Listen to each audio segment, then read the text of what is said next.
അഭിപ്രായങ്ങളും നിലപാടുകളും ഇടയ്ക്കിടെ മാറ്റുന്ന ആളാണ് മേജർ രവി എന്ന സംവിധായകൻ ശാന്തവിള ദിനേശ്. അടുത്തിടെ സിനിമാ രംഗത്ത് നടന്ന വിഷയങ്ങളിൽ മേജർ രവി എടുത്ത നിലപാടുകൾ ചൂണ്ടിക്കാട്ടിയായിരുന്നു വിമർശനം. വർഷങ്ങൾക്ക് മുമ്പ് നടൻ ഉണ്ണി മുകുന്ദനുമായി മേജർ രവിക്കുണ്ടായ പ്രശ്നത്തെക്കുറിച്ചും ശാന്തവിള ദിനേശ് സംസാരിച്ചു. തന്റെ യൂട്യൂബ് ചാനലിലാണ് അദ്ദേഹം ഇതിനെക്കുറിച്ച് സംസാരിച്ചത്.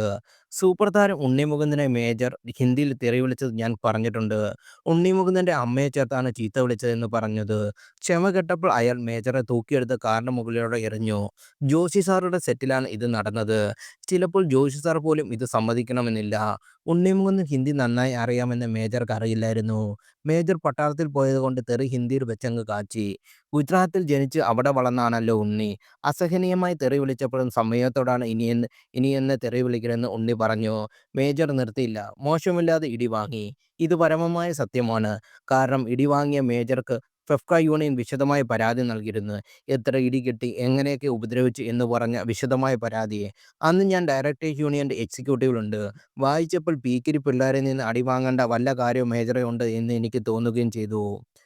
ഇലയ്ക്കും മുള്ളിനും കേടില്ലാതെ തന്നെ പിന്നെ ആ പ്രശ്നം തീർത്തു. ഉണ്ണിമുകുന്ദൻ പിന്നെയും ചക്കയും ഈച്ചയുമായി.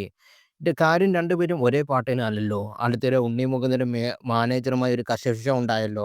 അപ്പോൾ മേജർ വീണ്ടും മറുകണ്ഠം ചാടി. മാനേജറുടെ പക്ഷം പിടിച്ച് സംസാരിച്ചു. ശാന്തവളി ദിനേശ് ഇങ്ങനെയാണ് പറഞ്ഞു നിർത്തിയത്.